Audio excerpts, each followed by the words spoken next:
ನೀವು ಯೂಟ್ಯೂಬ್ ನ ಹಾಗೆ ಫೇಸ್ಬುಕ್ ಅಲ್ಲೂ ಸಹ ವಿಡಿಯೋಸ್ ನ ಅಪ್ಲೋಡ್ ಮಾಡಿ ಅದರಿಂದ ಅರ್ನಿಂಗ್ಸ್ ಕೂಡ ಮಾಡ್ಕೋಬಹುದು. ಬಟ್ ಇಲ್ಲಿ ಫೇಸ್ಬುಕ್ ಅಲ್ಲಿ ಪ್ಲಸ್ ಪಾಯಿಂಟ್ ಏನಪ್ಪಾ ಅಂದ್ರೆ ಬರೀ ವಿಡಿಯೋಸ್ ಅಲ್ಲ, ನೀವು ಟೆಕ್ಸ್ಟ್ ಆಗ್ಲಿ, ಪೋಸ್ಟ್ ಆಗ್ಲಿ, ಸ್ಟೋರೀಸ್ ಆಗ್ಲಿ, ಅದ್ರ ಜೊತೆಗೆ ಎಕ್ಸ್ಟ್ರಾ ಬೋನಸ್ ಸಹ ನಿಮ್ಗೆ ಇಲ್ಲಿ ಅರ್ನಿಂಗ್ ಅಲ್ಲಿ ಕೌಂಟ್ ಆಗುತ್ತೆ. ಸೊ ಇದೆಲ್ಲ ಆಲ್ರೆಡಿ ತುಂಬಾ ಜನಕ್ಕೆ ಗೊತ್ತಿರೋ ವಿಷಯ. ಬಟ್ ಆದರೆ ಯೂಟ್ಯೂಬ್ ಅವ್ರು ಏನ್ ಮಾಡ್ತಾರೆ, ಸ್ಟ್ರೇಟ್ ಫಾರ್ವರ್ಡ್ ಆಗಿ ನಿಮ್ಗೆ ಹೇಳ್ಬಿಡ್ತಾರೆ, ನೋಡಪ್ಪ ಇಷ್ಟೊಂದು ಸಬ್ಸ್ಕ್ರೈಬರ್ಸ್ ಆಗ್ಬೇಕು, ಇಷ್ಟೊಂದು ವಾಚ್ ಟೈಮ್ ಅಥವಾ ವ್ಯೂಸ್ ಆಗ್ಬೇಕು, ಅವಾಗ ಮಾತ್ರ ನಾವು ನಿಮ್ಮ ಚಾನಲ್ ನ ಮಾನಿಟೈಸ್ ಮಾಡ್ತೀವಿ ಅಂತ. ಬಟ್ ಫೇಸ್ಬುಕ್ ಅವರು ನಾನಾ ಯಾವಾಗ, ಯಾರಿಗೆ, ಎಲ್ಲಿ, ಹೇಗೆ ಮಾನಿಟೈಸೇಷನ್ ಆಪ್ಷನ್ ಕೊಡ್ತಾರೆ ಹೇಳೋದೇ ಇಲ್ಲ. 500,000 ಫಾಲೋವರ್ಸ್ ಇರೋರ್ಗೂ ಕಂಟೆಂಟ್ ಮಾನಿಟೈಸೇಷನ್ ಬರ್ತಿದೆ. ಅದೇ 50,000 70,000 ಫಾಲೋವರ್ಸ್ ಇದ್ರು ಅವರಿಗೆ ಕಂಟೆಂಟ್ ಮಾನಿಟೈಸೇಷನ್ ಆಪ್ಷನ್ ಬರ್ತಿಲ್ಲ. ಇವ್ರು ಫೇಸ್ಬುಕ್ ಅವರು ಒಂಥರ ಬೇಡ ಬಿಡಿ, ಮತ್ ನಾನು ಅವ್ರಿಗೇನೋ ಅಂದೆ ಅಂತ ಯೂಟ್ಯೂಬ್ ಅವರು ನನ್ನ ಈ ವಿಡಿಯೋ ಬ್ಲಾಕ್ ಮಾಡೋದ್ ಬೇಡ.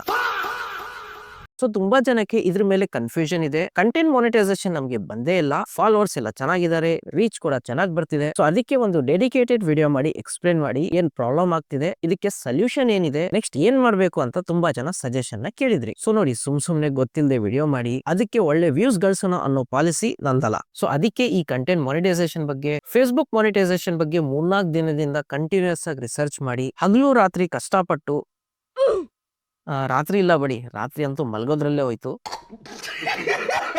ಸೊ ಹಗಲೆಲ್ಲ ರಿಸರ್ಚ್ ಮಾಡಿ ಅದಕ್ಕೆ ಒಂದು ಸೊಲ್ಯೂಷನ್ ನ ಈ ವಿಡಿಯೋದಲ್ಲಿ ನಿಮ್ಗೆ ತಿಳಿಸ್ಕೊಡ್ತೀನಿ. ಸೊ ವಿಡಿಯೋ ಸ್ಟಾರ್ಟ್ ಮಾಡೋಕಿನ ಮುಂಚೆ ಒಂದು ಚಿಕ್ಕ ಡಿಸ್ಕ್ಲೇಮರ್, ಸೂಚನೆ. ಸೊ ನಿಮ್ಗೆ ಶಾರ್ಟ್ ವಿಡಿಯೋಸ್, ರೀಲ್ಸ್ ಎಲ್ಲ ನೋಡಿ ಲಾಂಗ್ ವಿಡಿಯೋಸ್ ನೋಡಕ್ಕಾಗಲ್ಲ. ಲಾಂಗ್ ವಿಡಿಯೋಸ್ ಅಲ್ಲಿ ಏನ್ ಇನ್ಫಾರ್ಮೇಶನ್ ಹೇಳ್ತೀರಾ ಅದನ್ನ ಕಂಪ್ಲೀಟ್ ಆಗಿ ನೋಡಕ್ಕೆ ಆಗೋದೇ ಇಲ್ಲ. 1-2 ನಿಮಿಷದಲ್ಲಿ ಎಲ್ಲ ಇನ್ಫಾರ್ಮೇಶನ್ ಗೊತ್ತಾಗ್ಬೇಕಂದ್ರೆ ಸೊ ಸುಮ್ನೆ ಈ ಒಂದು ವಿಡಿಯೋದಲ್ಲಿ ನಿಮ್ಮ ಆ 2 ನಿಮಿಷದ ಟೈಮ್ ಸಹ ವೇಸ್ಟ್ ಮಾಡ್ಕೋಬೇಡಿ. ಸುಮ್ನೆ ನೀವು ಬೇರೆ ಶಾರ್ಟ್ಸ್, ರೀಲ್ಸ್ ನೋಡಿ ನಿಮ್ಮ ಟೈಮ್ ವೇಸ್ಟ್, ನಿಮ್ಮ ಟೈಮ್ ಸ್ಪೆಂಡ್ ಮಾಡ್ಕೊಳ್ಳಿ. ಬಟ್ ನೀವು ಫೇಸ್ಬುಕ್ ಅಲ್ಲೂ ಸಹ ನಿಮ್ಮ ಚಾನಲ್ ಅಂದ್ರೆ ನಿಮ್ಮ ಪೇಜ್ ನ ಮಾನಿಟೈಸ್ ಮಾಡ್ಕೊಂಡು 2026ರಲ್ಲಿ ಅದರಲ್ಲೂ ಸಹ ಅರ್ನಿಂಗ್ ನ ಮಾಡ್ಕೊಳ್ಳೋಣ. ಸಿಂಪಲ್ ಆಗಿ ಹೇಳ್ಬೇಕಂದ್ರೆ ಏನಾದ್ರೂ ಒಂದು ಕಿತಾಕೋಣ ಅಂದ್ರೆ ವಿಡಿಯೋನ ಕಂಪ್ಲೀಟ್ ಆಗಿ ನೋಡಿ. ಸೊ ಈ ಒಂದು ವಿಡಿಯೋದಲ್ಲಿ ನಿಮ್ಗೆ ಕಂಟೆಂಟ್ ಮಾನಿಟೈಸೇಷನ್ ಅಂದ್ರೆ ಏನು, ನಿಮ್ಮ ಚಾನಲ್ ಅಲ್ಲಿ ಯಾವೆಲ್ಲ ಸೆಟ್ಟಿಂಗ್ ಮಿಸ್ ಆಗ್ತಿದೆ ಅದನ್ನ ನೀವು ಈಗ ಟರ್ನ್ ಆನ್ ಮಾಡ್ಕೊಂಡ್ರೆ ಮುಂದೆ ಕಂಟೆಂಟ್ ಮಾನಿಟೈಸೇಷನ್ ಅಂದ್ರೆ ಫೇಸ್ಬುಕ್ ಮಾನಿಟೈಸೇಷನ್ ಗೆ ಹೇಗೆ ಹೆಲ್ಪ್ ಆಗುತ್ತೆ ಇದನ್ನ ನಾನು ಫಸ್ಟ್ ಪಾರ್ಟ್ ಅಲ್ಲಿ ತಿಳಿಸ್ಕೊಡ್ತೀನಿ. ಅದೇ ಸೆಕೆಂಡ್ ಪಾರ್ಟ್ ಅಲ್ಲಿ ಇಲ್ಲ ಪಾರ್ಟ್ 2 ಅಂತ ಬೇರೆ ವಿಡಿಯೋ ಏನ್ ಮಾಡಲ್ಲ. ಈ ವಿಡಿಯೋದಲ್ಲೇ ಸೆಕೆಂಡ್ ಪಾರ್ಟ್ ಅಲ್ಲಿ ನಿಮ್ಗೆ ಒಳ್ಳೆ ರೀಚ್ ಬರ್ತಿದೆ, ನಿಮ್ಮ ಪೇಜ್ ಅಲ್ಲಿ ಒಳ್ಳೆ ಫಾಲೋವರ್ಸ್ ಇದಾರೆ, ವಿಡಿಯೋ ಹಾಕ್ದಾಗ್ಲೂ ಸಹ ಅದಕ್ಕೆ ಒಳ್ಳೆ ವ್ಯೂಸ್ ಬರ್ತಿದೆ,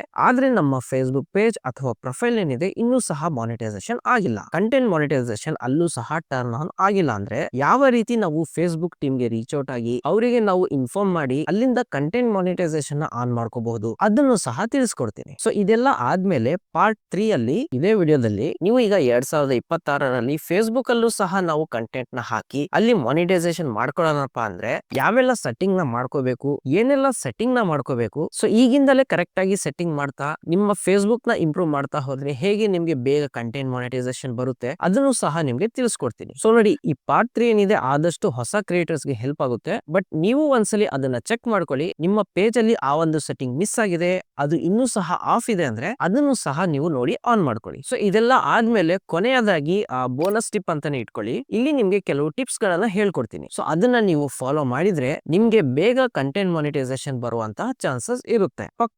ಸೊ ಬಿಗಿನಿಂಗ್ ಇಂದ ಕೊನೆವರೆಗೂ ವಿಡಿಯೋ ತುಂಬಾನೇ ಇಂಪಾರ್ಟೆಂಟ್ ಆಗಲಿದೆ. ಸೊ ನೀವು ಕೊನೆ ತನಕ ವಿಡಿಯೋ ನೋಡಿ ಏನು ಇನ್ಫಾರ್ಮೇಶನ್ ಸಿಗ್ತಾ ಇಲ್ಲಪ್ಪ ಅನ್ನೋ ಬದಲು ಏನೆಲ್ಲ ಇನ್ಫಾರ್ಮೇಶನ್ ಸಿಗುತ್ತೆ ಅಂತ ನಿಮ್ಗೆ ಮೊದಲೇನೆ ಕ್ಲಿಯರ್ ಮಾಡ್ಬಿಟ್ಟಿನಿ. ಸೊ ಬನ್ನಿ ಈಗ ಮ್ಯಾಟರ್ ಅನ್ನ ತಿಳ್ಕೊಳ್ಳೋಣ. ಸೊ ಫಸ್ಟ್ ಬಂದು ಕಂಟೆಂಟ್ ಮಾನಿಟೈಸೇಷನ್ ಅಂದ್ರೆ ಏನು. ಸೊ ಜಾಸ್ತಿ ಟೆಕ್ನಿಕಾಲಿಟಿಯಲ್ಲಿ ಹೋಗಿ ತಲೆ ಕೆಡಿಸ್ಕೊಳ್ಳೋದು ಬೇಡ. ನೀವು ಏನ್ ಕಂಟೆಂಟ್ ಹಾಕ್ತೀರಾ ಆ ಕಂಟೆಂಟ್ ಏನಾದ್ರೂ ಮಾನಿಟೈಸೇಷನ್ ಆದ್ರೆ ಅದೇ ಕಂಟೆಂಟ್ ಮಾನಿಟೈಸೇಷನ್. ಹೇಳಿದ್ನಲ್ಲ, ತಲೆ ಕೆಡಿಸ್ಕೊಳ್ಳೋದು ಬೇಡ.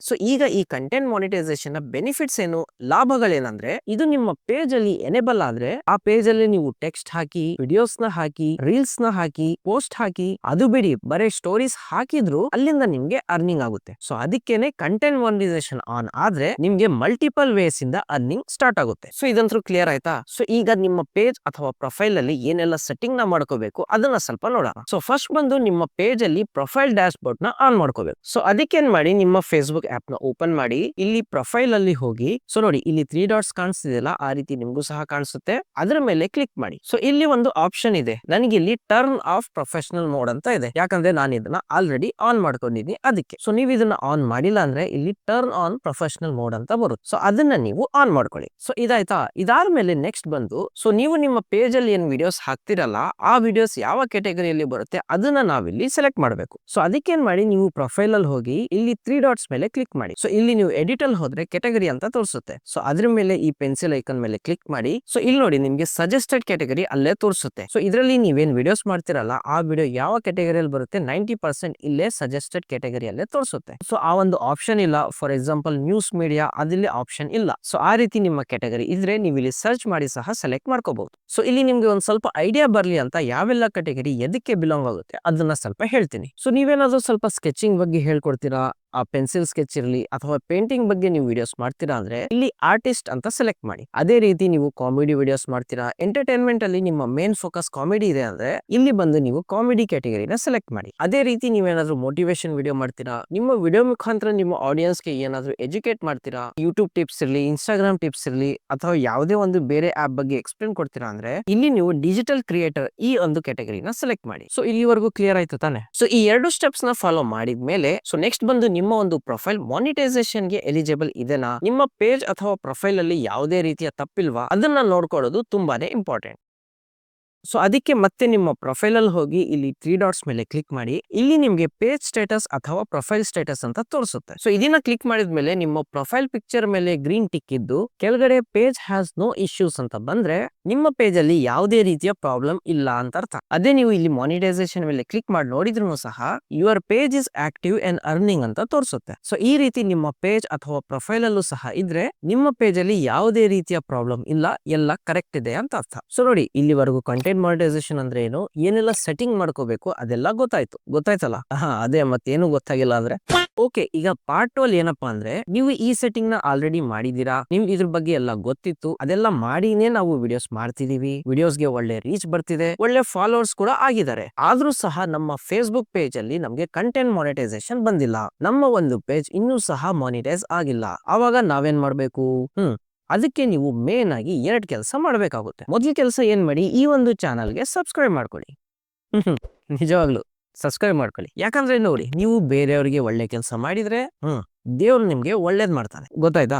ಈಗ 2ನೇ ಕೆಲಸ ಬಂತು ನಾವು ನಮ್ಮ ಪೇಜ್ ಇಂದ ಫೇಸ್ಬುಕ್ ಟೀಮ್ಗೆ ಇನ್ಫಾರ್ಮ್ ಮಾಡೋದು. ನೋಡಪ್ಪ ನಮ್ಮ ಚಾನಲ್ ಅಲ್ಲಿ ಎಲ್ಲ ಕರೆಕ್ಟ್ ಇದೆ ಅಂದ್ರೂ ಸಹ ನೀವು ನನಗೆ ಮಾನಿಟೈಸೇಷನ್ ಆನ್ ಮಾಡಿಲ್ಲ, ಇದಕ್ಕೆ ಒಂದು ಪರಿಹಾರ ಕೊಡಿ ಅಂತ. ಸೊ ಅದಕ್ಕೆ ಕೆಲವೊಂದು ಸ್ಟೆಪ್ಸ್ ನ ಮೊದಲು ಫಾಲೋ ಮಾಡಿ. ಸೊ ಫಸ್ಟ್ ಏನ್ ಮಾಡಿ, ನಿಮ್ಮ ಪ್ರೊಫೈಲ್ ಅಲ್ಲಿ ಹೋಗಿ ಇಲ್ಲಿ ಪ್ರೊಫೆಷನಲ್ ಡ್ಯಾಶ್ ಬೋರ್ಡ್ ಅಲ್ಲಿ ಹೋಗಿ ಮಾನಿಟೈಸೇಷನ್ ಟ್ಯಾಬ್ ಅಲ್ಲಿ ಹೋದ್ರೆ ನಿಮ್ಗೆ ನಿಮ್ಮ ಚಾನಲ್ ನ ಡೀಟೇಲ್ಸ್ ತೋರಿಸುತ್ತೆ. ಸೊ ಆ ಒಂದು ಡೀಟೇಲ್ಸ್ ನ ಸ್ಕ್ರೀನ್ ಶಾಟ್ ತಗೊಳ್ಳಿ. ಸೊ ಈ ಸ್ಕ್ರೀನ್ ಶಾಟ್ ನಿಮ್ಗೆ ಮುಂದೆ ಹೆಲ್ಪ್ ಆಗುತ್ತೆ, ಅದು ಯಾವಾಗಂತ ನಿಮ್ಗೆನೆ ಗೊತ್ತಾಗುತ್ತೆ. ಸೊ ಸ್ಕ್ರೀನ್ ಶಾಟ್ ತಗೊಂಡಾದ್ಮೇಲೆ ಮತ್ತೆ ಬ್ಯಾಕ್ ಬನ್ನಿ. ಈಗ ಇಲ್ಲಿ ನಿಮ್ಮ ಪ್ರೊಫೈಲ್ ನ ರೈಟ್ ಸೈಡ್ ಅಲ್ಲಿ 3 ಲೈನ್ಸ್ ಇದೆ ಅಲ್ಲ, ಅದ್ರ ಮೇಲೆ ಕ್ಲಿಕ್ ಮಾಡಿ. ಇಲ್ಲಿ ಸ್ವಲ್ಪ ಸ್ಕ್ರಾಲ್ ಡೌನ್ ಮಾಡಿ ಕೆಳಗಡೆ ಬಂದ್ರೆ ಹೆಲ್ಪ್ ಅಂಡ್ ಸಪೋರ್ಟ್ ಅಂತ ಇರುತ್ತೆ. ಇಲ್ಲಿ ನೀವು ಕ್ಲಿಕ್ ಮಾಡಿದ್ರೆ ರಿಪೋರ್ಟ್ ಎ ಪ್ರಾಬ್ಲಮ್ ಅಂತ ಆಪ್ಷನ್ ಮೇಲೆ ಕ್ಲಿಕ್ ಮಾಡಿ. ಅದಾದ್ಮೇಲೆ ಇಲ್ಲಿ ನೋಡಿ ಈ 2 ಆಪ್ಷನ್ ನ ನೀವು ಆಫ್ ಮಾಡಿ. ಆಫ್ ಮಾಡಿದ್ಮೇಲೆ ಮತ್ತೆ ಬ್ಯಾಕ್ ಬನ್ನಿ, ಇನ್ನೊಮ್ಮೆ ರಿಪೋರ್ಟ್ ಪ್ರಾಬ್ಲಮ್ ಮೇಲೆ ಕ್ಲಿಕ್ ಮಾಡಿ. ಇಲ್ಲಿ ಮತ್ತೆ ಇನ್ಕ್ಲೂಡ್ ಮೇಲೆ ಕ್ಲಿಕ್ ಮಾಡಿ. ಅದಾದ್ಮೇಲೆ ಇಲ್ಲಿ ನಿಮ್ಮ ಪೇಜ್ ಇದೆನಾ ಅಥವಾ ಪ್ರೊಫೈಲ್ ಇದೆನಾ ಅದನ್ನ ಸೆಲೆಕ್ಟ್ ಮಾಡಿ. ಪೇಜ್ ಇದ್ರೆ ಪೇಜ್ ಕೊಡಿ, ಪ್ರೊಫೈಲ್ ಇದ್ರೆ ಪ್ರೊಫೈಲ್ ಕೊಡಿ. ಇಲ್ಲಿ ನೋಡಿ ಅಪ್ಲೋಡ್ ಫ್ರಮ್ ಫೋನ್ ಅಂತ ಕೊಟ್ಟು ನೀವೇನ್ ಅವಾಗಲೇ ಸ್ಕ್ರೀನ್ ಶಾಟ್ ತಗೊಂಡಿದ್ರಲ್ಲ ಅದನ್ನ ಇಲ್ಲಿ ಅಪ್ಲೋಡ್ ಮಾಡಿ. ಇದಾದ್ಮೇಲೆ ಈ ಒಂದು ಬಾಕ್ಸ್ ಅಲ್ಲಿ ನಾವು ಸ್ವಲ್ಪ ಎಕ್ಸ್ಪ್ಲೇನ್ ಮಾಡಬೇಕಾಗುತ್ತೆ. ಅಂದ್ರೆ ನಮ್ಗೆ ಏನ್ ಇಶ್ಯೂ ಆಗಿದೆ, ಯಾಕೆ ಈ ಒಂದು ಪ್ರಾಬ್ಲಮ್ ನಾವು ಫೇಸ್ಬುಕ್ ಟೀಮ್ಗೆ ರಿಪೋರ್ಟ್ ಮಾಡ್ತಿದೀವಿ, ಅದೆಲ್ಲ ಇನ್ಫಾರ್ಮೇಶನ್ ಇಲ್ಲಿ ಕೊಡಬೇಕು. ಸೊ ಅದೇನಂತ ನಾನು ವಾಟ್ಸ್ಆಪ್ ಚಾನಲ್ ಅಲ್ಲಿ ಆಲ್ರೆಡಿ ಪೋಸ್ಟ್ ನ ಮಾಡಿದೀನಿ. ಸೊ ನೀವು ಇನ್ನೂ ಸಹ ನನ್ನ ವಾಟ್ಸ್ಆಪ್ ಚಾನಲ್ ಗೆ ಜಾಯ್ನ್ ಆಗಿಲ್ಲ, ಇನ್ನು ಯೋಚನೆ ಮಾಡ್ತಿದ್ದೀರಾ ಅಂದ್ರೆ ಆದಷ್ಟು ಬೇಗ ಜಾಯ್ನ್ ಆಗಿ. ಅಲ್ಲಿ ನಿಮ್ಗೆ ಕ್ವಿಕ್ ಅಪ್ಡೇಟ್ಸ್ ಈ ರೀತಿ ಏನಾದ್ರು ಇನ್ಫಾರ್ಮೇಶನ್ ಇದ್ರೆ ಅಲ್ಲೂ ಸಹ ನಿಮ್ಗೆ ಬೇಗ ಸಿಗುತ್ತೆ. ಸೊ ಜಾಯ್ನ್ ಆಗೋ ಲಿಂಕ್ ನ ನಾನು ಡಿಸ್ಕ್ರಿಪ್ಷನ್ ಅಲ್ಲಿ ಕೊಟ್ಟಿರ್ತೀನಿ. ಇಲ್ಲಪ್ಪ ಅಂದ್ರೆ ಈ ಒಂದು ಸ್ಕ್ಯಾನರ್ ನ ನೀವು ಗೂಗಲ್ ಲೆನ್ಸ್ ಮುಖಾಂತರ ಸ್ಕ್ಯಾನ್ ಮಾಡಿದ್ರೆ ಈಸಿಯಾಗಿ ನೀವು ಜಾಯಿನ್ ಸಹ ಮಾಡ್ಕೋಬಹುದು. ಸೊ ಓಕೆ, ಆ ಒಂದು ಸ್ಕ್ರಿಪ್ಟ್ ನ ಅಲ್ಲಿ ಕಾಪಿ ಮಾಡಿ ಇಲ್ಲಿ ಬಂದು ಅದನ್ನ ಪೇಸ್ಟ್ ಮಾಡಿ. ಪೇಸ್ಟ್ ಮಾಡಿದ್ಮೇಲೆ ಸಬ್ಮಿಟ್ ಅಂತ ಕೊಡಿ. ಸೊ ಆಗ ಫೇಸ್ಬುಕ್ ಟೀಮ್ ಅವ್ರು ಏನಿದ್ದಾರೆ ನಿಮ್ಮ ಒಂದು ಚಾನಲ್ ನ ಇನ್ನೊಮ್ಮೆ ಚೆಕ್ ಮಾಡಿ ಎಲ್ಲ ಸರಿ ಇದೆ, ರೀಚ್ ಸಹ ಚೆನ್ನಾಗಿದೆ, ಫಾಲೋವರ್ಸ್ ಸಹ ಇದಾರೆ ಅಂದ್ರೆ ಕೆಲವು ದಿನಗಳಲ್ಲೇನೆ ನಿಮ್ಗೆ ಕಂಟೆಂಟ್ ಮಾನಿಟೈಸೇಷನ್ ಆಪ್ಷನ್ ಎನೇಬಲ್ ಮಾಡ್ತಾರೆ. ಓಕೆ, ಈಗ ಪಾರ್ಟ್ 1 ಆಯ್ತು, ಪಾರ್ಟ್ 2 ಸಹ ಆಯ್ತು. ಈಗ ಬಂದು ಪಾರ್ಟ್ 3. ಸೊ ಇದರಲ್ಲಿ ಮೇನ್ ಆಗಿರೋದೇ ಎಲ್ಲ ಸೆಟ್ಟಿಂಗ್ಸ್. ಸೊ ಏನೆಲ್ಲ ಸೆಟ್ಟಿಂಗ್ ನ ನೀವು ಮಾಡ್ಕೊಂಡ್ರೆ ಬೇಗ ಕಂಟೆಂಟ್ ಮಾನಿಟೈಸೇಷನ್ ಆಪ್ಷನ್ ನ ಎನೇಬಲ್ ಮಾಡ್ತಾರೆ ಅಂತ. ಸೊ ನೋಡಿ ಇದನ್ನ ಆನ್ ಮಾಡಿದ್ಮೇಲೆ 100% ನಿಮ್ಗೆ ನೆಕ್ಸ್ಟ್ ದಿನಾನೇ ಕಂಟೆಂಟ್ ಮಾನಿಟೈಸೇಷನ್ ಆಪ್ಷನ್ ಬರುತ್ತೆ ಅಂತಲ್ಲ. ಸೊ ಈ ಒಂದು ಸೆಟ್ಟಿಂಗ್ ಕಂಟೆಂಟ್ ಮಾನಿಟೈಸೇಷನ್ ಬರೋಕೆ ಹೆಲ್ಪ್ ಮಾಡುತ್ತೆ ಅಷ್ಟೇ, ಜೊತೆಗೆ ನಿಮ್ಮ ಕಂಟೆಂಟ್ ರೀಚ್ ಗೂ ಸಹ ಹೆಲ್ಪ್ ಆಗುತ್ತೆ. ಸೊ ಅದಕ್ಕೋಸ್ಕರನೇ ಈ ಒಂದು ಸೆಟ್ಟಿಂಗ್ ನ ತಪ್ಪದೆ ಆನ್ ಮಾಡ್ಕೊಳ್ಳಿ. ಸೊ ಫಸ್ಟ್ ಸೆಟ್ಟಿಂಗ್ ಏನ್ ಮಾಡಿ, ಇಲ್ಲಿ 3 ಲೈನ್ಸ್ ಮೇಲೆ ಕ್ಲಿಕ್ ಮಾಡಿ. ಇಲ್ಲಿ ಸೆಟ್ಟಿಂಗ್ ಅಲ್ಲಿ ಹೋಗಿ ಕೆಳಗಡೆ ಬಂದು ಮೀಡಿಯಾ ಆಪ್ಷನ್ ಅಲ್ಲಿ ನೀವು ನೀವು ಹೋದ್ರೆ ಇಲ್ಲಿ ಈ ಆಪ್ಟಿಮೈಸ್ಡ್ ಆಪ್ಷನ್ ಟಿಕ್ ಇರ್ಲಿ, ಆನ್ ಮೊಬೈಲ್ ಅಂಡ್ ವೈಫೈ ಇದು ಸಹ ಟಿಕ್ ಇರ್ಲಿ. ಅದಾದ್ಮೇಲೆ ಇಲ್ಲಿ ನೆಕ್ಸ್ಟ್ ಬಂದು ಆಡಿಯನ್ಸ್ ಅಂಡ್ ವಿಸಿಬಿಲಿಟಿ ಅಲ್ಲಿ how people find and contact you ಇದನ್ನ ಕ್ಲಿಕ್ ಮಾಡಿ. ಇಲ್ಲಿ ಈ ಎಲ್ಲಾ ಆಪ್ಷನ್ ಆನ್ ಇರ್ಲಿ. ಸೊ ಯಾವ್ದಾದ್ರು ಆಫ್ ಇದ್ರೆ ಅದನ್ನ ಈಗಲೇ ಆನ್ ಮಾಡ್ಕೊಳ್ಳಿ. ಸೊ ಇದರಿಂದ ಅಡ್ವಾಂಟೇಜ್ ಏನಂದ್ರೆ ನಿಮ್ಮ ಒಂದು ಫೇಸ್ಬುಕ್ ಅಕೌಂಟ್ ಏನಿದೆ, ಯಾರಾದ್ರೂ ಬೇರೆ ಬ್ರೌಸರ್ ಅಲ್ಲಿ ಹೋಗಿ ನಿಮ್ಮ ಅಕೌಂಟ್ ನ ಸರ್ಚ್ ಮಾಡಿದ್ರು ಅಲ್ಲಿ ನಿಮ್ಮ ಅಕೌಂಟ್ ಕೂಡ ಅವರಿಗೆ ತೋರಿಸುತ್ತೆ. ಸೊ ಅದಾದ್ಮೇಲೆ ಫೋರ್ತ್ ಸೆಟ್ಟಿಂಗ್ ಬಂದು ಫಾಲೋವರ್ಸ್ ಅಂಡ್ ಪಬ್ಲಿಕ್ ಕಂಟೆಂಟ್ ನಲ್ಲಿ ಈ ಎಲ್ಲ ಆಪ್ಷನ್ ಅಲ್ಲಿ ಏನಿದೆ ಅದು ಪಬ್ಲಿಕ್ ಅಲ್ಲೇ ಇರಲಿ. ಸೊ ಎಲ್ಲಾದ್ರೂ ಓನ್ಲಿ ಫಾರ್ ಮೀ ಅಥವಾ ಪ್ರೈವೇಟ್ ಏನಾದ್ರು ಇದ್ರೆ ಅದನ್ನ ಪಬ್ಲಿಕ್ ಮಾಡ್ಕೊಂಬಿಡಿ. ಜಸ್ಟ್ ಅದ್ರ ಮೇಲೆ ಕ್ಲಿಕ್ ಮಾಡಿ ನೀವು ಪಬ್ಲಿಕ್ ಮಾಡ್ಕೋಬಹುದು. ಸೊ ಇಲ್ಲಿವರೆಗೂ ನಾವು ಕಂಟೆಂಟ್ ಮಾನಿಟೈಸೇಷನ್ ಅಂದ್ರೆ ಏನು, ಅದರಲ್ಲಿ ಏನೆಲ್ಲ ಸೆಟ್ಟಿಂಗ್ ನ ಮಾಡ್ಕೋಬೇಕಾಗುತ್ತೆ, ಎಲ್ಲ ಸರಿ ಇದ್ರೆ ಮೆಟಾ ಟೀಮ್ಗೆ ಅಂದ್ರೆ ಫೇಸ್ಬುಕ್ ಟೀಮ್ಗೆ ನಾವು ಯಾವ ರೀತಿ ಕಾಂಟ್ಯಾಕ್ಟ್ ಮಾಡಬೇಕು, ಅಲ್ಲಿ ನಾವು ಏನ್ ಇನ್ಫಾರ್ಮೇಶನ್ ಎಕ್ಸ್ಪ್ಲೇನ್ ಮಾಡಬೇಕು, ಕೊನೆಯದಾಗಿ ಏನೆಲ್ಲ ಸೆಟ್ಟಿಂಗ್ ನ ನಾವು ಮಾಡ್ಕೊಂಡ್ರೆ ಒಳ್ಳೇದು, ಇದನ್ನೆಲ್ಲ ನಾವು ಇಲ್ಲಿವರೆಗೂ ನೋಡಿದ್ವಿ. ಸೊ ಈಗ ಸ್ವಲ್ಪ ಬೋನಸ್ ಟಿಪ್ಸ್ ಬಗ್ಗೆ ನೋಡೋಣ. ಅಂದ್ರೆ ನಿಮ್ಮ ಚಾನಲ್ ಅಲ್ಲಿ ಕಂಟೆಂಟ್ ಮಾನಿಟೈಸೇಷನ್ ಬರಕ್ಕೆ ಏನೆಲ್ಲ ಟಿಪ್ಸ್ ನ ನೀವು ಫಾಲೋ ಮಾಡಬೇಕು, ಈ ಟಿಪ್ಸ್ ನ ನೀವು ಈಗಲಿಂದಲೇ ಫಾಲೋ ಮಾಡ್ತಾ ಹೋದ್ರೆ ಈ ಕಂಟೆಂಟ್ ಮಾನಿಟೈಸೇಷನ್ ಆಪ್ಷನ್ ಏನಿದೆ ನಿಮ್ಮ ಚಾನಲ್ಗೆ ಬೇಗ ಬರುತ್ತೆ. ಸೊ ಫಸ್ಟ್ ಟಿಪ್ ಬಂದು ಫೇಸ್ಬುಕ್ ಅಲ್ಲಿ ನೀವು ಕನ್ಸಿಸ್ಟೆಂಟ್ ಆಗಿ ವಿಡಿಯೋಸ್ ನ ಅಪ್ಲೋಡ್ ಮಾಡಿ. ಸೊ ನೋಡಿ ಇಲ್ಲೊಂದು ಮಾತನ್ನ ನೆನ್ಪಿಟ್ಕೊಳ್ಳಿ. ಸೊ ನೋಡಿ ಇಲ್ಲಿ ಕನ್ಸಿಸ್ಟೆನ್ಸಿ ಅಂದ್ರೆ ಏನ್ ಹೇಳ್ತಿದೀನಿ, ಡೈಲಿ ಇಲ್ಲಿ ವಿಡಿಯೋಸ್ ನ ಅಪ್ಲೋಡ್ ಮಾಡಿ, ಒಂದಿನಾನು ಮಿಸ್ ಮಾಡಕ್ ಹೋಗ್ಬೇಡಿ. ಸೊ ನೀವು ವಿಡಿಯೋಸ್ ನ ಅಪ್ಲೋಡ್ ಮಾಡಿ, ಶಾರ್ಟ್ಸ್ ನ ಅಪ್ಲೋಡ್ ಮಾಡಿ, ಜೊತೆಗೆ ನಿಮ್ಮ ಪೇಜ್ ಅಲ್ಲಿ ಪೋಸ್ಟ್ ನ ಹಾಕಿ, ಸ್ಟೋರೀಸ್ ನ ಹಾಕಿ. ಸೊ ಏನೆಲ್ಲ ಫೀಚರ್ ಇದೆಯಲ್ಲ ಯಾವ್ದು ಸಹ ಮಿಸ್ ಮಾಡ್ಕೋಬೇಡಿ. ಸೊ ಆದಷ್ಟು ಡೈಲಿ ನಿಮ್ಮ ಚಾನಲ್ ಅಲ್ಲಿ ಆಕ್ಟಿವ್ನೆಸ್ ಕಾಣಿಸಬೇಕು. ಸೊ ಆ ರೀತಿ ಕನ್ಸಿಸ್ಟೆನ್ಸ್ ಆಗಿ ನೀವು ಕಂಟೆಂಟ್ ನ ಹಾಕಿ. ನೆಕ್ಸ್ಟ್ ಪಾಯಿಂಟ್ ಬಂದು ಫೇಸ್ಬುಕ್ ಅಲ್ಲಿ ಯಾವುದೇ ರೀತಿಯ ಪಾಲಿಸೀಸ್ ನ ವೈಲೇಟ್ ಮಾಡಬೇಡಿ. ಎಸ್ಪೆಷಲಿ ಕಾಪಿರೈಟ್ ಕ್ಲೇಮ್ ಇರಲಿ ಅಥವಾ ಕಾಪಿರೈಟ್ ಸ್ಟ್ರೈಕ್ ಇರಲಿ, ಇದೆಲ್ಲ ನಿಮ್ಮ ಅಕೌಂಟ್ ಅಲ್ಲಿ ಬರ್ದಿರೋ ಹಾಗೆ ನೋಡ್ಕೊಳ್ಳಿ. ಥರ್ಡ್ ಟಿಪ್ ಬಂದು ವೀಕ್ಲಿ ಒನ್ಸ್ ಆದ್ರೂ ಫೇಸ್ಬುಕ್ ಅಲ್ಲಿ ನೀವು ಲೈವ್ ಮಾಡಿ. ಸೊ ನೋಡಿ ಇದಕ್ಕೆ ಅರ್ಧ 1 ಗಂಟೆ ಲೈವ್ ಮಾಡ್ಲೇಬೇಕಂತೇನಿಲ್ಲ, ನಿಮ್ಗೆ ಅನುಕೂಲ ಆದ್ರೆ ಮಾಡಿ, ಇಲ್ಲಪ್ಪ ಅಂದ್ರೆ ಅಟ್ಲೀಸ್ಟ್ 5ರಿಂದ 10 ನಿಮಿಷ ಆದ್ರೂ ಫೇಸ್ಬುಕ್ ಅಲ್ಲಿ ವೀಕ್ಲಿ ಒಂದ್ ಸತಿ ಆದ್ರೂ ಲೈವ್ ಮಾಡಿ. ಸೊ ಇದರಿಂದ ಏನ್ ಲಾಭ ಅಂದ್ರೆ ಫೇಸ್ಬುಕ್ ಅವರಿಗೆ ನಿಮ್ಮ ಅಕೌಂಟ್ ಆಕ್ಟಿವ್ ಇದೆ, ನೀವು ಕನ್ಸಿಸ್ಟೆಂಟ್ ಆಗಿ ವಿಡಿಯೋಸ್ ನ ಮಾಡ್ತಿದ್ದೀರಾ, ಕನ್ಸಿಸ್ಟೆಂಟ್ ಆಗಿ ಫೇಸ್ಬುಕ್ ನ ಎಲ್ಲಾ ಫೀಚರ್ ಯೂಸ್ ಮಾಡ್ತಿದ್ದೀರಾ ಅಂತ ಅಲ್ಲಿ ಕಂಟೆಂಟ್ ಮಾನಿಟೈಸೇಷನ್ ಬೇಗ ಬರುವಂತಹ ಚಾನ್ಸಸ್ ಇರುತ್ತೆ. ಲಾಸ್ಟ್ ಹಾಗೂ ಫೋರ್ತ್ ಟಿಪ್ ಬಂದು ಫೇಸ್ಬುಕ್ ಅಲ್ಲಿ ಅವಾಗ ಅಪ್ಡೇಟ್ಸ್ ಗಳು ಬರ್ತಾನೆ ಇರುತ್ತೆ. ಸೊ ಅವ್ರೇನ್ ಅನೌನ್ಸ್ ಮಾಡಿ ಏನು ಅಪ್ಡೇಟ್ ನ ಕೊಡಲ್ಲ, ಸೈಲೆಂಟ್ ಆಗಿ ಅಪ್ಡೇಟ್ ನ ಬಿಡ್ತಾರೆ. ಸೊ ಆ ಅಪ್ಡೇಟ್ ಯಾವ್ದಿದೆ ಅದ್ರ ಪ್ರಕಾರ ನಾವು ಹೇಗೆ ವಿಡಿಯೋಸ್ ನ ಮಾಡಬೇಕು, ಹೇಗೆ ನಾವು ಆ ಒಂದು ಅಪ್ಡೇಟ್ ನ ನಮ್ಮ ಅಕೌಂಟ್ ಅಲ್ಲಿ ಇಂಪ್ಲಿಮೆಂಟ್ ಮಾಡಿ ನಮ್ಮ ಒಂದು ಪೇಜ್ ಅಥವಾ ಪ್ರೊಫೈಲ್ ನ ಇಂಪ್ರೂವ್ಮೆಂಟ್ ಮಾಡ್ಕೋಬೇಕು, ಇದನ್ನೆಲ್ಲ ನೀವು ಚೆಕ್ ಮಾಡ್ತಾ ಇರ್ಬೇಕಾಗುತ್ತೆ. ಸೊ ಆ ಒಂದು ಅಪ್ಡೇಟ್ಸ್ ಗಳು ನಿಮ್ಗೆ ಎಲ್ಲಿ ಸಿಗುತ್ತೆ, ಅಬ್ವಿಯಸ್ಲಿ ಫೇಸ್ಬುಕ್ ವೆಬ್ಸೈಟ್ ಅಲ್ಲಿ ಸಿಗುತ್ತೆ, ಇಲ್ಲಪ್ಪ ಅಂದ್ರೆ ನಾನು ಅದ್ರ ಬಗ್ಗೆ ವಿಡಿಯೋಸ್ ನ ಮಾಡಿ ಹಾಕ್ತಾನೆ ಇರ್ತೀನಿ. ಸೊ ಅದಕ್ಕೆ ಈ ಒಂದು ಚಾನಲ್ ನ ಸಬ್ಸ್ಕ್ರೈಬ್ ಮಾಡ್ಕೊಳ್ಳಿ, ಇದರಿಂದ ನಿಮ್ಗೆ ಯೂಟ್ಯೂಬ್ ಅಪ್ಡೇಟ್ಸ್ ಅಂತೂ ಸಿಕ್ಕೇ ಸಿಗುತ್ತೆ. ಜೊತೆಗೆ ಫೇಸ್ಬುಕ್ ಬಗ್ಗೆ ಅದರಲ್ಲಿ ಏನ್ ಅಪ್ಡೇಟ್ಸ್ ಬರ್ತಿದೆ, ಏನಾದ್ರು ಕಂಟೆಂಟ್ ಮಾನಿಟೈಸೇಷನ್ ಬಗ್ಗೆ ಮುಂದೆ ಅಪ್ಡೇಟ್ಸ್ ಬರಬಹುದಾ, ಯಾಕಂದ್ರೆ ಫೇಸ್ಬುಕ್ ಅಲ್ಲಿ ಫೆಬ್ರವರಿಯಲ್ಲಿ ಸ್ವಲ್ಪ ಮೇಜರ್ ಅಪ್ಡೇಟ್ಸ್ ಗಳು ಬರುತ್ತೆ ಅಂತ ನ್ಯೂಸ್ ಗೊತ್ತಾಗಿದೆ. ಸೊ ಅದಕ್ಕೆ ಚಾನಲ್ ನ ಸಬ್ಸ್ಕ್ರೈಬ್ ಮಾಡ್ಕೊಂಡಿರಿ, ಏನಾದ್ರೂ ಆ ರೀತಿ ಅಪ್ಡೇಟ್ ಬಂದ್ರೆ ನಿಮ್ಗೆ ಬೇಗ ಗೊತ್ತಾಗುತ್ತೆ. ಸೊ ವಿಡಿಯೋ ಎಲ್ಲಾದ್ರೂ ಹೆಲ್ಪ್ಫುಲ್ ಆಯ್ತು, ನಿಮ್ಗೆ ಎಲ್ಲಾದ್ರೂ ಇನ್ಫಾರ್ಮೇಟಿವ್ ಅನ್ಸ್ತು ಅಂದ್ರೆ ವಿಡಿಯೋನ ಲೈಕ್ ಮಾಡಿ, ಹಾಗೆ ಹೈಪ್ ಮಾಡೋದನ್ನ ಮರಿಬೇಡಿ. ಅದೇ ರೀತಿ ನಿಮ್ಗೆ ಏನಾದ್ರು ಡೌಟ್ಸ್ ಇದೆ ಅಂದ್ರೆ ಕಮೆಂಟ್ ಮಾಡಿ ತಿಳಿಸಿ. ಅಂಡ್ ನಿಮ್ಮ channel already content monetisation on ಆಗಿದೆನಾ ಅಥವಾ ಇನ್ನು ವೇಟ್ ಮಾಡ್ತಿದ್ದೀರಾ ಅದನ್ನು ಸಹ ಕಮೆಂಟ್ ಮಾಡಿ. ಇದಾದ್ಮೇಲೆ ನಿಮ್ಮ ಚಾನಲ್ ಅಲ್ಲಿ ಕಂಟೆಂಟ್ ಮಾನಿಟೈಸೇಷನ್ ಆನ್ ಇದೆ ಬಟ್ ನೀವು ಇನ್ನು ಟ್ಯಾಕ್ಸ್ ಫೈಲ್ ಮಾಡಿಲ್ಲ, ಪೇಔಟ್ ಸೆಟ್ಟಿಂಗ್ ಮಾಡ್ಕೊಂಡಿಲ್ಲ ಅಂದ್ರೆ ಅದ್ರ ಬಗ್ಗೆನೂ ನಾನು ಆಲ್ರೆಡಿ ಡೀಟೇಲ್ ಆಗಿ ವಿಡಿಯೋ ಮಾಡಿದೀನಿ. ಸೊ ನಿಮ್ಗೆ ಸ್ಕ್ರೀನ್ ಮೇಲೆ ಆ ವಿಡಿಯೋಸ್ ಗಳು ಬಂದಿದೆ, ಅದನ್ನ ಒಂದ್ಸತಿ ಕ್ಲಿಕ್ ಮಾಡಿ ಆ ಒಂದು ವಿಡಿಯೋಸ್ ನ ರೆಫರ್ ಮಾಡಿ, ಮುಂದೆ ನಿಮ್ಗೆ ತುಂಬಾ ಹೆಲ್ಪ್ ಆಗುತ್ತೆ.